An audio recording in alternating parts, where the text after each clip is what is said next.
Guntur advocates bar association వారు మనతో ఉన్నారన్నమాట. ప్రెసిడెంట్ గారు మనతో మాట్లాడబోతున్నారు. సార్ చెప్పండి, అసలు ఇవాళ ర్యాలీ ఎందుకు పెట్టినట్టు? గతంలో చాలాసార్లు కాశ్మీర్లో దాడులు జరిగాయి, ఉగ్రవాదుల దాడులు. ఎప్పుడూ లేనంతగా ఇవాళ ఎందుకు చొరవ తీసుకొని ర్యాలీ పెట్టినట్లు? మొన్న 22/4 అంటే 2 రోజుల క్రితం అమాయకులైన ప్రజలు, అంటే బీహార్ది కాశ్మీర్ను చూద్దామని చెప్పేసి వెళ్ళిన ప్రజల్ని అన్యాయంగా మతం పేరుతో మీరెవరు, మీ క్యాస్ట్ ఏంటి అని అడిగి మరీ చంపారు. ఇది ఇంతకన్నా దారుణమైన చర్య ఇంకెక్కడా లేదు. మతం గురించి చంపడం అనేది అంతకుముందు ఎక్కడా లేదు. కానీ మనం భారతదేశంలో ఇది కొత్తగా పుట్టిస్తున్నారు పాకిస్తాన్ వారు.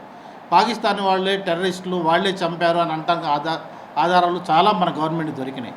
మోరోవర్ అంటే అంతకుముందు జరిగినాయి ఏంటంటే మత కలహాలు అక్కడక్కడ లోకల్లో జరిగినాయి తప్పితే ఈ రకమైన హత్యలు కానీ, ఈ రకమైన మర్డర్లు కానీ, ఈ రకమైన మతాన్ని గురించి చంపడం కానీ చాలా అన్యాయం.